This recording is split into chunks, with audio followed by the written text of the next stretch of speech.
할렐루야. 네, 사도행전 2장에 보게 되면 주님의 분부대로 120명의 제자들이 다락방에서 모여 열심히 기도했습니다. 그랬더니 주님의 약속대로 10일 만에 하늘로부터 급하고 강한 바람 같은 소리가 있어 온 집에 가득하고 또 불에 혀같이 갈라지는 것이 보여서 각 사람 위에 임했습니다. 다 성령의 충만함을 받고 성령의 말하게 하심을 따라 다른 방언으로 말하기를 시작하는 오순절 성령 강림 사건이 일어났습니다. 그러자 각 나라에서 모여들었던 유대인들이 이들의 방언을 듣고 또 행동을 보고 저들이 새 술에 취했다 이렇게 조롱하기 시작합니다. 그러자 베드로가 11사도와 같이 서서 소리 높여 외칩니다. 유대인들과 예루살렘에 사는 모든 사람들아 내 말에 귀를 기울여 봐라. 지금 시간이 오전 9시인데 어떻게 120명이나 되는 사람들이 아침부터 술에 취했겠느냐? 우리는 술 취한 것이 아니라 구약의 선지자 요엘을 통해서 말씀하신 예언이 이루어진 것이다. 그러면서 하나님이 요엘 선지자를 통해서 말씀하시기를 말세 내가 내 영으로 모든 만민에게 모든 사람에게 모든 육체에게 내 영을 부어줄 것인데 그리하면 너희 자녀들이 예언할 것이고 젊은이들은 환상을 보고 늙은이들은 꿈을 꾸리라. 그리고 주의 크고 영화로운 날 심판의 날에 이르기 전에 해가 어두워지고 달이 변하여 피가 되리라.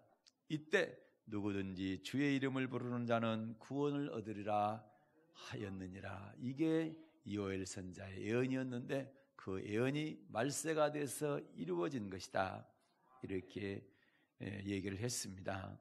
그럴 뿐만 아니라 성령 충만해서 주 예수님의 죽으심과 그분의 다시 살아나심에 대해서 설교를 하게 됩니다. 너희가 반드시 알 것이다. 너희가 십자가에 못 박은 이 예수를 하나님이 다시 살리셨고 그분을 주와 그리스도 되게 하셨느니라. 너희가 죽인 그 예수가 바로 너희가 기다렸던 그리스도 메시아였느니라. 그러니 이 사람들이 얼마나 놀랬겠습니까? 그래서 그들이 설교를 듣고 마음에 찔려 베드로에게 묻습니다. 형제들아 우리가 어찌 알고? 그때 베드로가 대답합니다. 회개해서 각각 그리스도의 이름으로 세례받고 제사함을 받으라. 그리하면 성령을 선물로 받게 될 것이다. 이렇게 대답을 하죠. 이 말을 받은 사람들 가운데 3,000명이 회개하고 돌아오게 됩니다. 그리고 세례를 받았는데 그날 세례받은 사람이 몇 명이라고요? 3,000명입니다.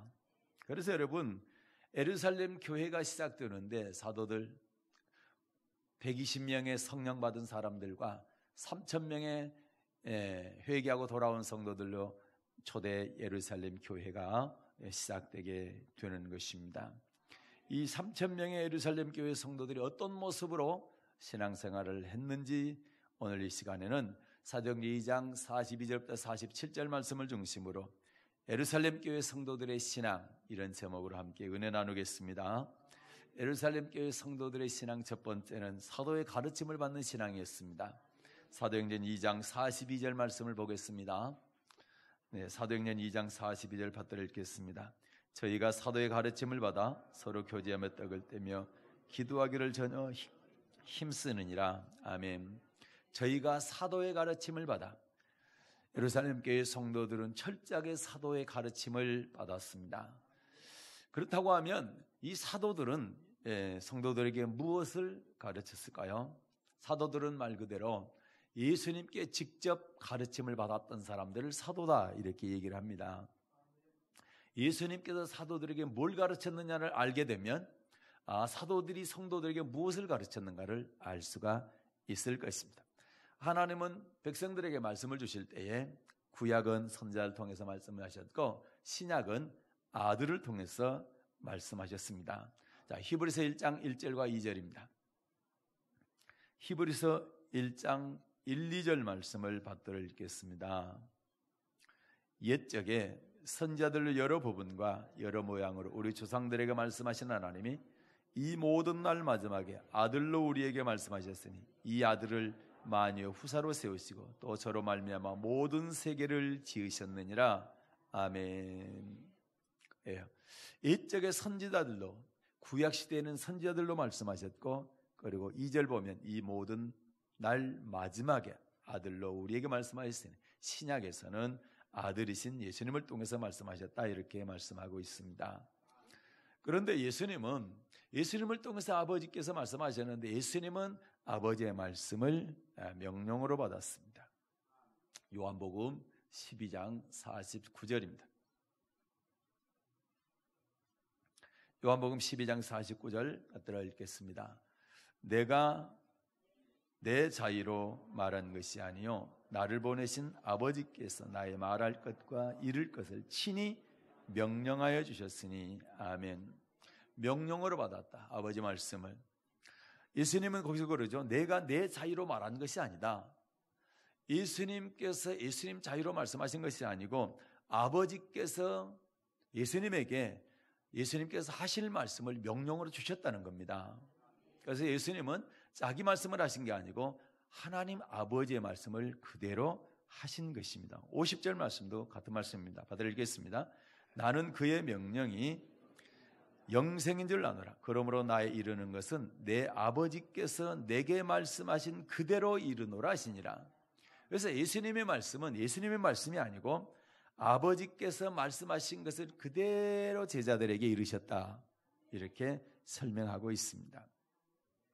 요한복음 14장 24절에도 같은 말씀이 있습니다. 요한복음 14장 24절 말씀을 받들어 읽겠습니다. 나를 사랑하지 아니하는 자는 내 말을 지키지 아니하나니 너희의 듣는 말은 내 말이 아니요 나를 보내신 아버지의 말씀이니라. 제자들에게 예수님께서 말씀하시기를 너희가 지금 내 말을 듣고 있는데 내 말은 내 말이 아니고 나를 보내신 하나님 아버지의 말씀이다, 이렇게 말씀합니다. 예수님께서는 하나님 아버지 말씀을 그대로 명령으로 받고 제자들에게 그대로 전했습니다. 그 말씀을 요한복음 17장 8절에서 이렇게 다시 말씀하고 계셔요. 요한복음 17장 8절을 보겠습니다. 받들어 읽겠습니다. 나는 아버지께서 내게 주신 말씀들을 저희에게 주었사오며 저희는 이것을 받고 내가 아버지께로부터 나온 줄을 참으로 아오며 아버지께서 나를 보내신 줄도 믿었사옵나이다. 아멘. 나는 아버지께서 내게 주신 말씀들을 저희에게 주었사오며.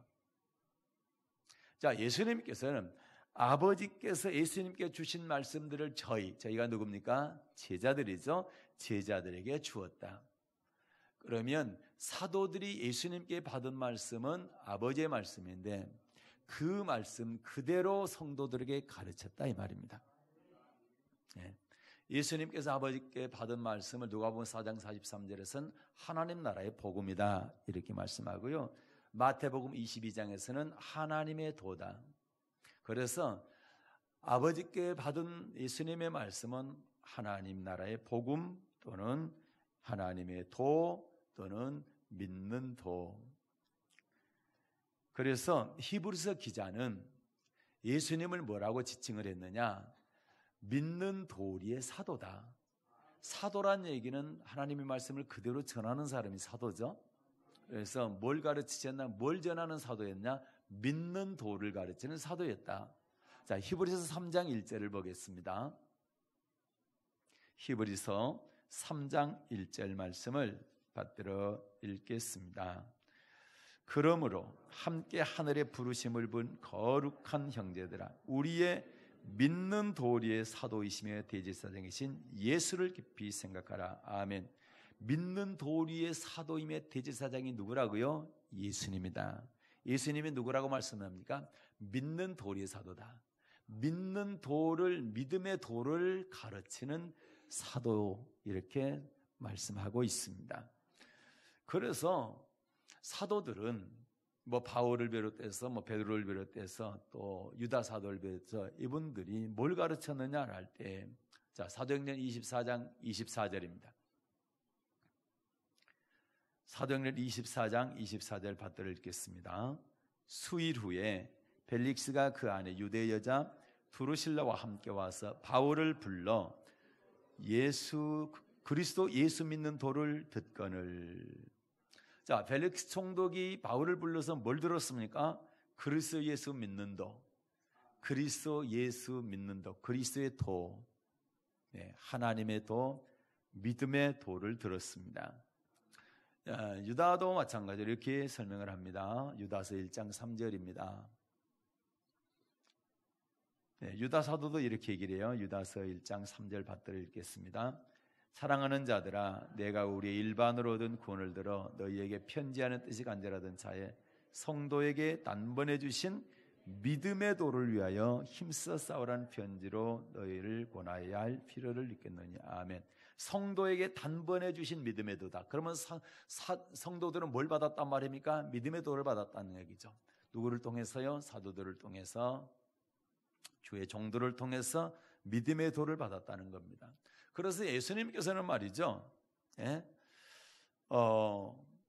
부활 승천하기 바로 직전에 예수님에게 제자들에게 마지막 분부를 합니다. 그것이 마태복음 28장 19절 20절에 있습니다. 여기 보게 되면 너희는 내가 분부한 모든 것을 가르치랍니다. 가르치라. 예수님께서 사도들에게 아버지의 말씀, 하나님 나라의 복음 믿음의 도, 하나님의 도를 가르친 것처럼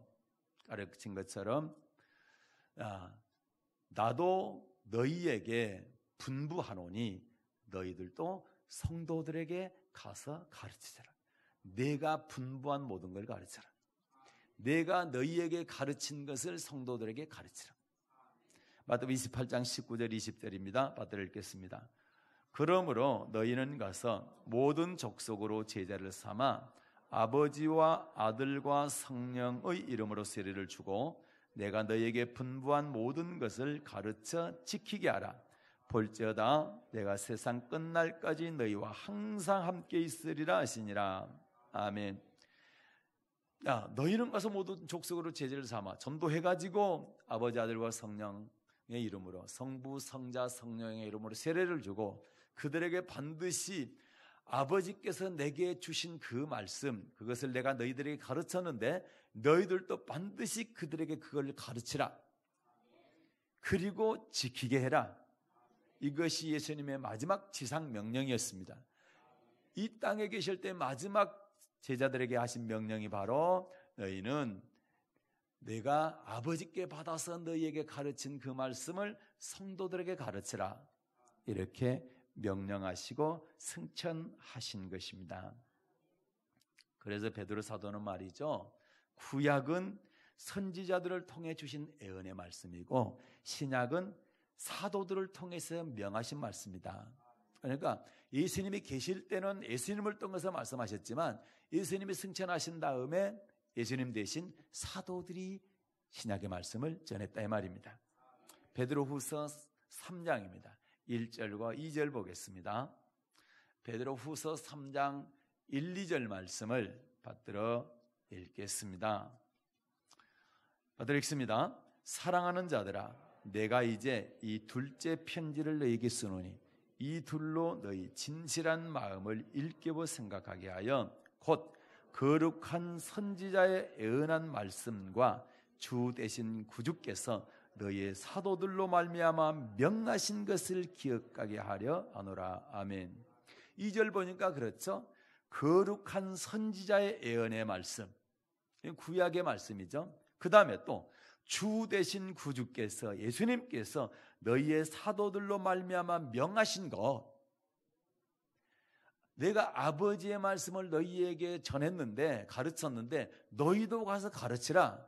사도들에게 그 명령을 하셨는데 그 명령을 기억하기를 원한다. 구약의 선지자를 통해서 말씀하신 그 말씀, 신약의 사도들로 가르치라고 예수님께서 명하신 그 말씀, 그렇죠. 그것을 기억하게 하려 하노라 그렇게 말씀하고 있죠. 그래서 초대교회 예루살렘 교회 성도들은 사도들에게 무슨 가르침을 받았느냐? 하나님 말씀입니다. 뭐 하나님의 도, 믿음의 도, 그리스도 예수 믿는 도, 뭐 하나님 나라의 복음, 단어야 어떤 단어를 사용하든 다 그것은 하나님의 말씀이었다는 겁니다. 그래서 초대교회 성도들의 신앙 첫째는 뭐냐? 하나님의 말씀을 가르침받는 신앙이었어요. 그래서 말씀 중심으로 신앙생활을 한 것입니다. 그다음에 두 번째 예루살렘 교회 성도들의 신앙은 성도 간에 서로 교제하는 신앙이었습니다. 사도행전 2장 42절 다시 보겠습니다. 받들어 읽겠습니다. 그들이 사도의 가르침을 받아 서로 교제하고 떡을 떼며 오로지 기도하기를 힘쓰니라. 아멘. 서로 교제하고 떡을 떼며 성도들이 서로 교제했다는 것이죠. 그래서 여러분, 우리 성도들은 교제해야 됩니다. 서로 등 돌리면 절대 안 돼요. 얼굴을 마주보고 서로 사랑한다고 얘기하고, 네. 서로 위해서 기도해주고 영적인 교제가 잘 이루어져야 되는 것입니다. 여러분, 우리 아버지, 어머니를 통해서 태어나는 사람들 혈육이라 합니다. 혈육. 그래서 왜요? 어머니, 아버지의 피를 받아서 태어났기 때문에 그래서 형제, 자매들 갖다가 혈육이라고 그러죠. 그런데 여러분, 예수를 믿게 되면 예수님의 피가 우리 안에 들어옵니다. 우리는 예수의 피를 믿는 사람들이잖아요. 그래서 형제, 자매가 되는 겁니다. 뭐 안에서요? 예수님의 피 안에서 형제, 자매가 되는 겁니다. 그래서 육체적으로는 형제, 자매가 아닌데 영적으로는 형제, 자매가 되는 겁니다. 마치 아브라함은 유대인입니다. 그런데 예수님을 믿게 되면 아브라함이 우리의 믿음의 조상이 되는 거예요. 혈통적으로는 아닌데 영적으로는 우리의 믿음의 조상이 되는 겁니다. 그래서 우리가 아브라함의 후손이 된다. 성경은 그렇게 말씀하는 겁니다. 그래서 여러분, 교회 안의 성도들은 서로 교제가 잘 이루어져야 되는데 어떤 교제가 이루어야 되느냐? 말씀 안에서 이루어져야 됩니다. 사도들이 아까 뭘 받았다고요? 가르침을 받았는데 무슨 가르침을 받았어요? 하나님의 말씀을 가르침을 받았잖아요. 그 말씀 안에서 교제가 이루어져야 됩니다. 말씀 밖에서 교제가 이루어지게 되면 심각한 문제가 일어납니다. 여러분, 성도들 가운데 가장 가까운 성도가 누굴까요? 부부라고 말할 수가 있죠. 네? 네. 그래서 좀 이상합니까? 그런데 가장 가까운 성도가 부부일 수 있습니다. 그런데 여러분, 자, 아담과 하와가 성도였죠. 하나님을 섬기는 성도였습니다. 그런데 어땠어요? 하나님께서 하와를 지을 때 아담을 돕는 배필로 지었어요. 돕는 배필. 그래서 돕는 배필은 뭘 돕는 배필이냐? 언약을 지키도록 돕는 배필로 지었습니다. 그런데 불행하게도 어떻게 했어요? 하와가 아담을 언약을 지키는 돕는 배필이 된 게 아니라 언약을 어기는 돕는 배필이 되고 말았어요. 그 결과 어떻습니까? 처참했죠. 저주가 임하게 되고 에덴 동산에서 쫓겨나게 되고 영생 얻는 것이 막혀버렸습니다. 정말로 비참한 결과를 낳게 됐습니다. 그래서 여러분, 하나님께서 아브라함을 훈련시키실 때 첫 번째가 떠나라 했는데 두 번째가 뭐였어요? 버리랍니다. 버리라. 그런데 거기서 보게 되면 뭘 버리라? 자기의 아내인 하갈 그리고 아들인 이스마엘까지도 버리라는 겁니다. 네. 참 아브라함으로서는 마음이 너무너무 아프죠. 네. 그런데도 하나님께서는 훈련을 시킬 때, 우리에게 신앙 훈련을 시킬 때 내게 가장 가까운 사람이라 할지라도 걸림이 되게 되면 신앙에 걸림이 되고 방해가 되고 회방이 되어지고 믿음을 떨어뜨리면 듣지 말라는 겁니다. 아무리 가까운 사람의 말도 듣지 말라는 거예요.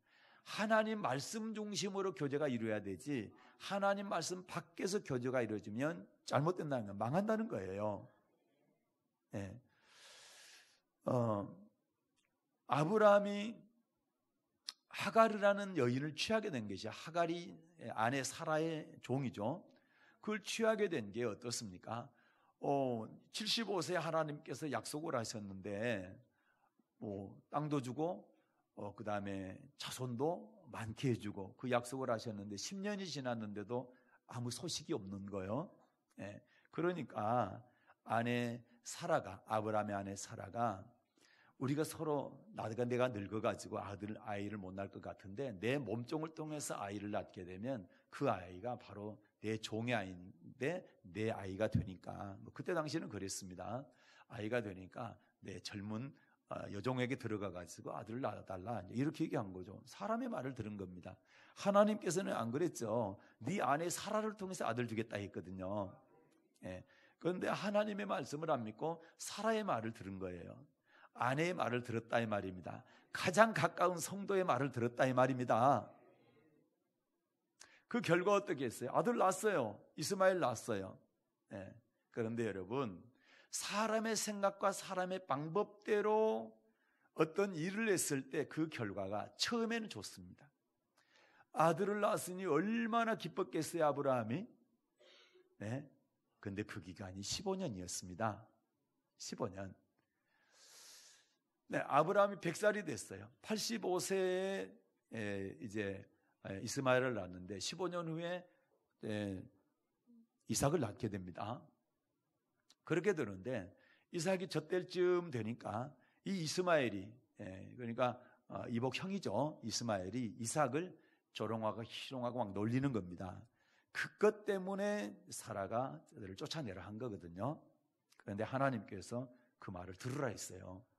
그러니까 아브라함으로서는 마음이 아프죠. 이스마엘이 큰 아들이고 이삭이 둘째 아들이잖아요. 그런데 쫓아내야 했습니다. 그 결과입니다. 그 결과. 지금 4,000년 지났어요. 그 사건 이후로. 4,000년 동안 어떻습니까? 아브라함의 아들 이스마엘과 이삭의 후손들이 4,000년 동안 지금 원수되어 싸우고 있습니다. 이스마엘의 후손들이 지금 아랍 족속입니다. 지금 이삭의 후손이 유대인들인데 유대인들과 아랍 족속으로 지금도 전쟁하고 있잖아요. 원수여 있잖아요. 여러분, 기쁨은 15년이었습니다. 이스마엘을 얻어서 이스마엘을 키우는 기쁨은 15년이었어요. 그런데 그 이후로는 마음을 찢고 쫓아내야 됐고 그 후로 후손들이 4,000년 동안 싸우고 있는 겁니다. 그것도 원수가 되어가지고. 이게 사람의 생각의 결과입니다. 그러면 여러분 아무리 가깝다 할지라도 아내 말 듣지 말라는 거예요. 하나님의 말씀을 들으라 이 말입니다. 그래서 성도 간의 교제는 하나님의 말씀 안에서 이루어져야 되는 것이지 말씀 벗어나게 되면 비극이 된다. 믿습니까? 네, 꼭 기억할 수 있기를 바랍니다. 그래서 성도의 교제는 첫째는 사랑의 교제가 이루어져야 된다. 주의 종과 성도와 성도 간에 가장 필요한 것은 아주 친밀한 사랑입니다. 이 사랑은 무슨 사랑이냐? 그리스도의 사랑입니다. 요한복음 13장 34, 35절 요한복음 13장 34절과 35절입니다. 받들어 읽겠습니다. 새 계명을 너희에게 주노니 서로 사랑하라. 내가 너희를 사랑한 것 같이 너희도 서로 사랑하라. 너희가 서로 사랑하며 이로써 모든 사람이 너희가 내 제자인 줄 알리라. 아멘. 예수님께서 제자들에게 새 계명을 내가 너희에게 주는데 그것은 바로 서로 사랑하는 것이다. 그 사랑을 어떻게 하는 줄 아느냐? 내가 너희들을 사랑하는 것처럼 사랑하라는 겁니다. 예수님께서 제자들을 사랑하는 것처럼, 다시 말해서 예수님께서 저와 여러분을 사랑하신 것처럼 여러분도 서로 사랑하라는 겁니다. 이것이 새 계명이라는 겁니다. 그 사랑하는 것을 보여줘야 모든 사람들이 어때요? 너희들이 내 제자인 줄을 알게 될 것이다. 그러면 우리가 예수 믿는 사람으로 예수님의 제자라는 사실을 뭘 통해서 아느냐? 우리 성도들이 서로 사랑하는 것을 보고 안다 이 말입니다. 그래서 교회의 가장 첫 번째 덕목이 뭐냐? 사랑이 있는 교회가 되어야 돼. 사랑이 풍성한 교회가 되어야 돼. 아멘입니까? 데살로니가 교회를 보십시오. 데살로니가 후서 1장입니다. 3절을 보겠습니다. 바울 사도가 이 교회 성도들을 얼마나 칭찬하는지 몰라요. 그리고 하나님께 참 감사하다. 데살로니가 교회 성도들을 보면서 바울이 그랬어요. 자, 데살로니가후서 1장 3절 받들어 읽겠습니다. 형제들아, 우리가 너희를 위하여 항상 하나님께 감사할지니 이것이 당연함은 너희 믿음이 더욱 자라고 너희가 다 각기 서로 사랑함이 풍성함이며. 아멘. 바울 사도가 기도할 때마다 하나님께 너무너무 감사했어요. 데살로니가 성도를 보면서. 데살로니가 교회 성도들을 어떻게 했다고요? 믿음이 자꾸 자라는 겁니다. 믿음이 자란다는 말씀이나 그 다음에 각기 서로 사랑함이 풍성해진다는 말씀이나 같은 말씀입니다. 사랑이 풍성해진다. 성도들끼리 서로 사랑함이 풍성해진다.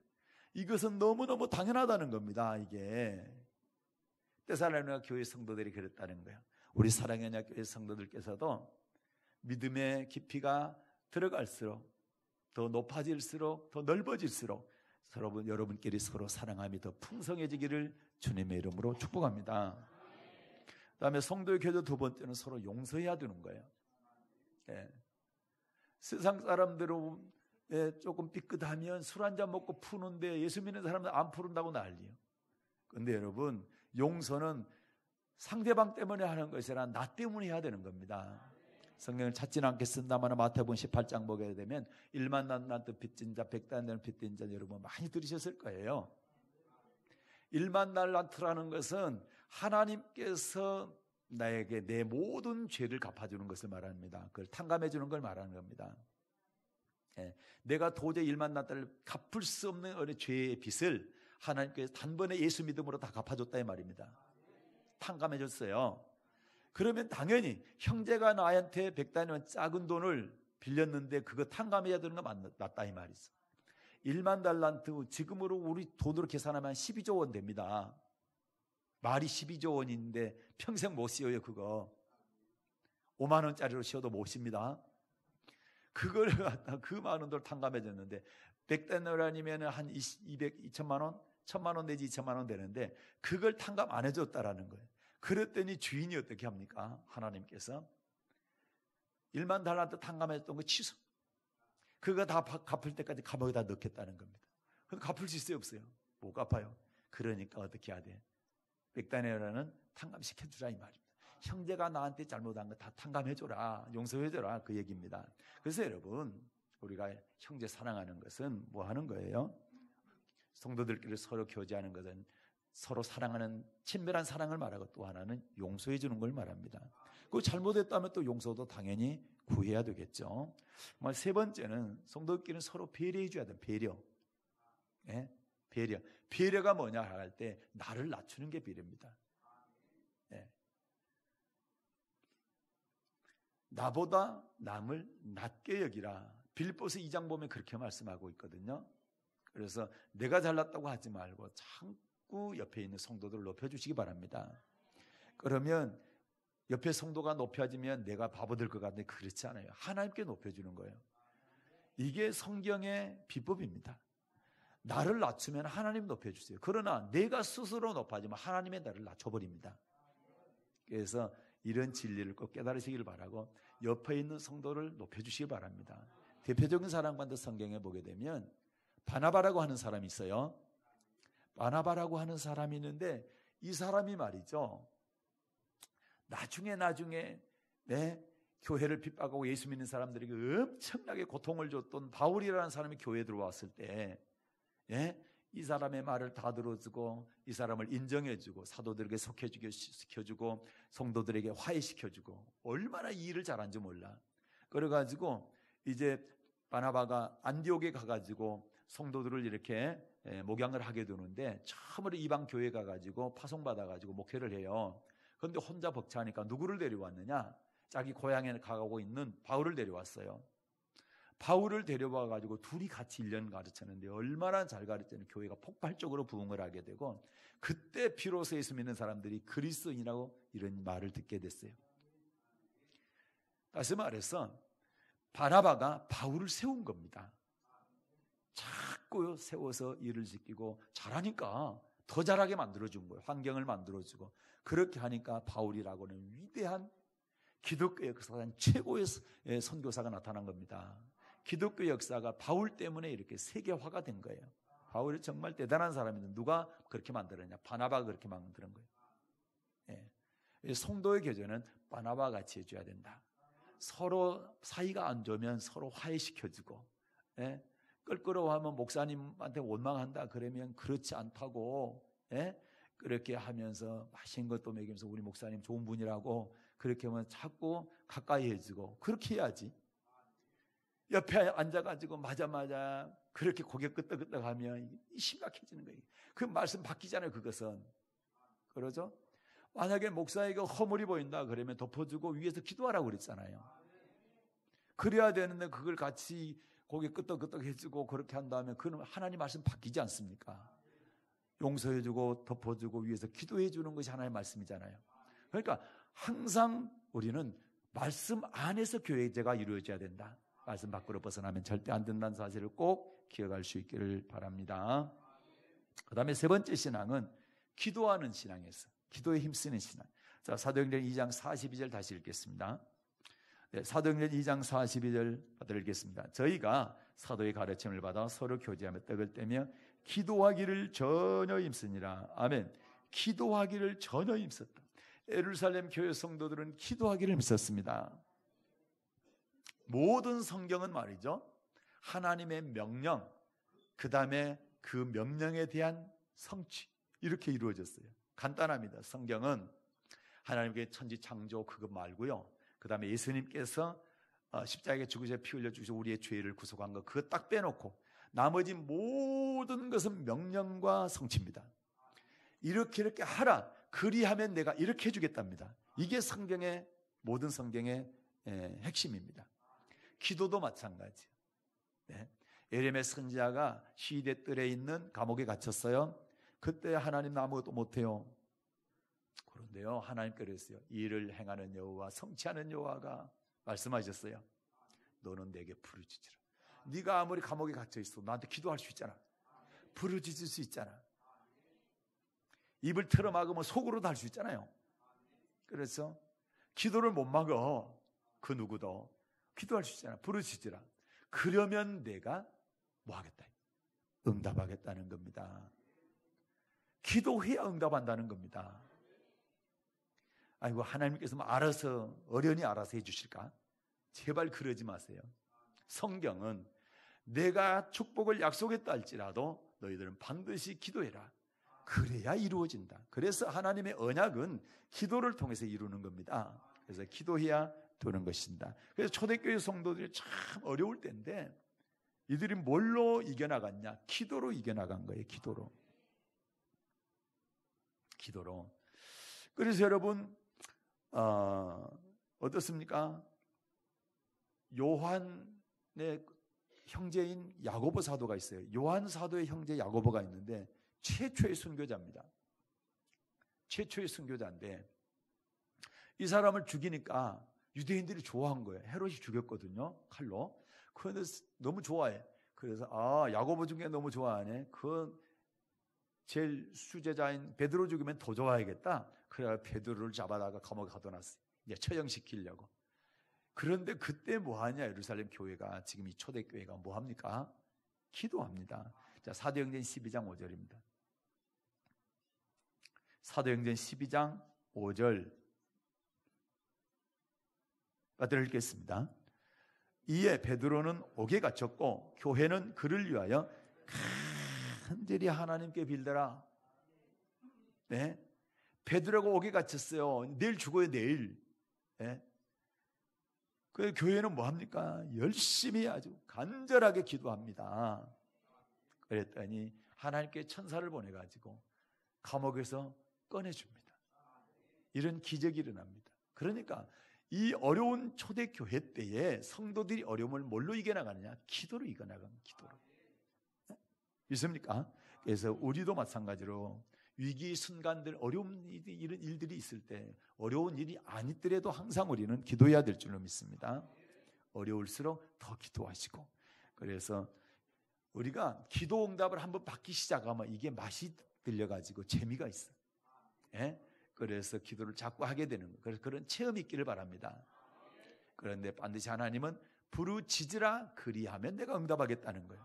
그래서 기도하십시오. 그러면 하나님은 반드시 응답해 주실 것입니다. 예. 마지막으로 네 번째는 성전에 모이기를 힘썼어요. 자, 사도행전 2장 46절입니다. 받아 읽겠습니다. 사도행전 2장 46절, 날마다 마음을 같이하여 성전에 모이기를 힘쓰고 집에서 떡을 떼며 기쁨과 순전한 마음으로 음식을 먹고. 아멘. 초대교회 당시에 예수 믿는 사람들의 핍박이 아주 심했죠. 아까 말씀한 것처럼 야고보 사도를 죽였죠. 그리고 스데반 집사님도 복음 전하다가 어땠어요? 돌에 맞아 죽었어요. 그렇죠? 그러니까 이런 순교의 사건들이 일어나고 굉장히 또 감옥에 막 잡혀 들어가고 이러한 일들이 일어났어요. 그러니까 예수 믿는 것이 그때 당시에 굉장히 위험한 일이었습니다. 지금 우리나라랑 비교가 안 돼. 지금 뭐 북한이나 뭐 모슬렘 지역 같은 경우에도 생명이 위험하죠. 예수 믿는다는 것 자체가, 전하는 것도 그렇고.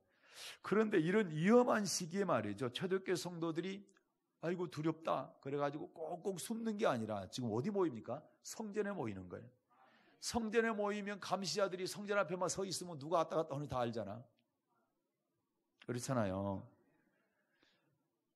초대교회 성도들은 굉장히 위험한 상황에서 예수를 믿게 되는데 꽁꽁 숨는 게 아니라 지금 뭐 했어요? 날마다 마음을 같이 해서 성전에 모였습니다. 그러면 자기가 드러나는 거죠. 더 위험할 수 있다는 얘기입니다. 그런데 왜 성전에 모이기를 힘썼을까? 이유는 간단합니다. 예수님께서 베드로가 신앙 고백할 때 베드로의 신앙 고백에다가 뭘 세우겠다? 내 교회를 세우겠다. 예수님의 교회, 내 교회 세우겠다. 근데 그 교회는 음부의 권세가 이기지 못할 것이다. 이렇게 말씀하셨어요. 다시 말해서 성전에 모인다고 해서 핍박이 사라지거나 또 죽음의 위험이 없어지는 거 아닙니다. 그런데 오히려 더 타켓이 될 수도 있죠. 그런데도 불구하고 성전에 왜 모였냐? 그것은 우리 신앙인들에게 중요한 것은 두려움과 어떤 그런 죽음이 아니라, 그것이 아니라 뭐라고 그럴까요? 이 세상의 유혹이다. 세상의 유혹. 오히려 핍박하면 핍박할수록 더 열심히 신앙생활하고 천국을 사모하는 마음이 생기는데 싹 풀어주잖아요. 그러면 세상으로 빠져나갈 가능성이 굉장히 많아요. 그럼 보십시오. 내가 핍박을 받고 차라리 순교하면 천국 가는데, 핍박을 안 받고 편안히 신앙생활하다 세상 유혹에 빠져서 신앙생활 잘못하면 천국 못 가잖아. 어차피 이 땅은 120년이네요. 그래서 초대교회 성도들의 믿음은 뭐냐? 내가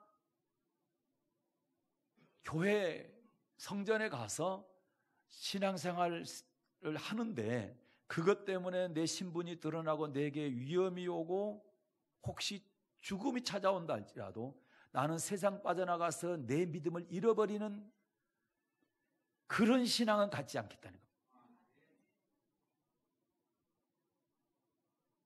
쉽게 비교해서, 자, 북한의 지하교회 성도들이 있습니다. 이 사람들은 생명 걸고 신앙생활합니다. 잡히면 죽습니다. 그들의 신앙과 우리 자유대한민국 마음대로 신앙생활을 할 수 있습니다. 교회 가다고 누가 뭐라 합니까? 큰 소리로 찬양을 부르고 기도를 크게 해도 누가 뭐라 합니까? 뭐 감옥에 잡아가기를 합니까? 뭐 합니까? 마음대로 하잖아요. 북한은 큰 소리로 기도도 못하지, 찬송도 못 부르지, 예배도 못 드리지, 성경도 못 갖지. 그러니까 그들은 생명 걸고 신앙생활을 한다 이 말입니다. 우리는 너무 편하게 내 마음대로 할 수 있어. 그러니까 오히려 어떻게 되냐? 신앙이 약해져. 가만 놔둘 때 신앙이 더 약해. 핍박하면 더 강해지고. 그렇잖아요. 이게 사실이잖아요. 초대교회 성도들이 그걸 안 겁니다. 그걸 알아. 순교를 두려워하지 않는 신앙을 갖기 위해서 성전에 모이기를 힘썼다 이 말입니다. 다시 말해서 나를 죽이는 그 두려움이 아니라 내 신앙이 타락해서 천국 못 가는 그게 두렵다 이 말입니다. 이해됩니까? 예, 그렇다는 겁니다. 대표적인 사람이 누굽니까? 대마라고 하는 사람이 있어요. 대마는 여러분 바울과 함께 동역했던 동역자입니다. 그런데 바울과 함께 감옥에 같이 들어갔어요.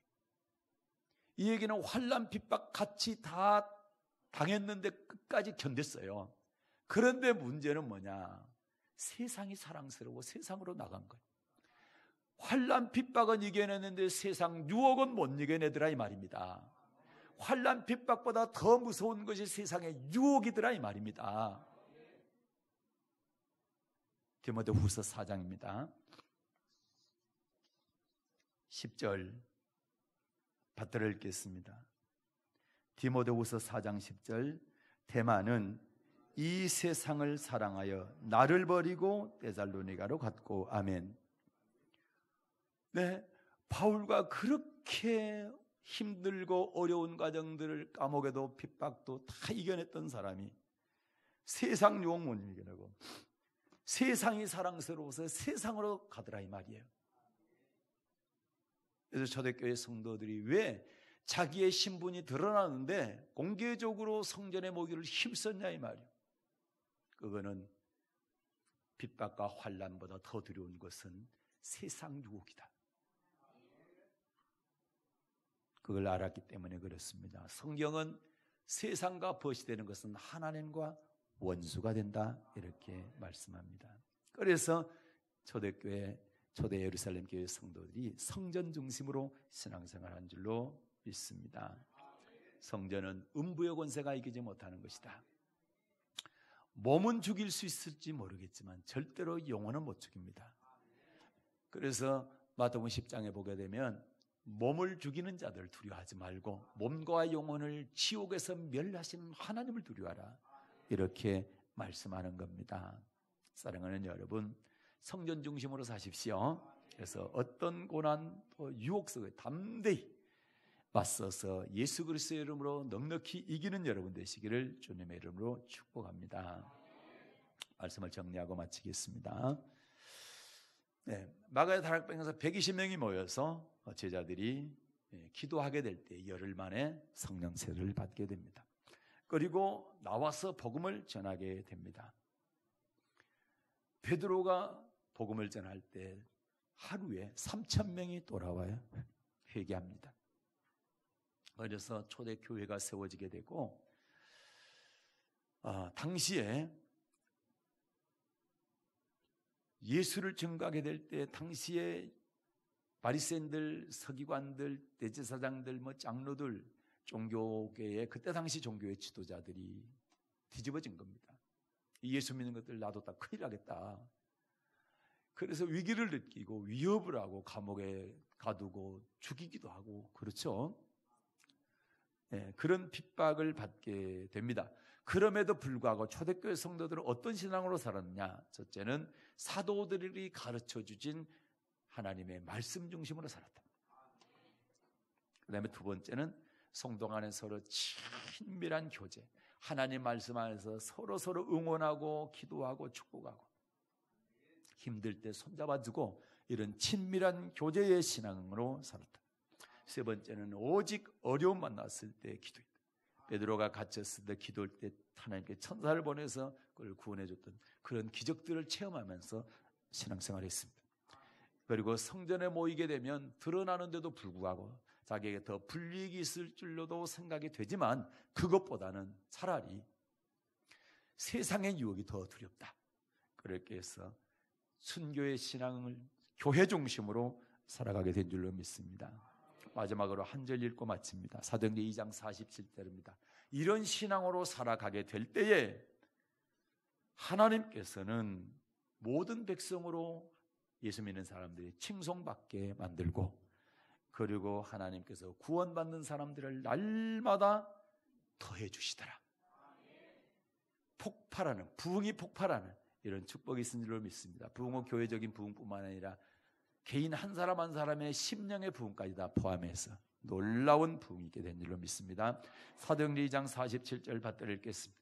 하나님을 찬미하며 또 온 백성의 칭송을 받아 주께서 구원받는 사람을 날마다 더하게 하시니라. 아멘. 초대교회 성도들이 사랑의 언약교회 성도들이 되시기 바라고 초대교회 부흥이 사랑의 언약교회 부흥이 되기를 주님의 이름으로 축복합니다. 오늘 전 하나님 아버지 감사합니다.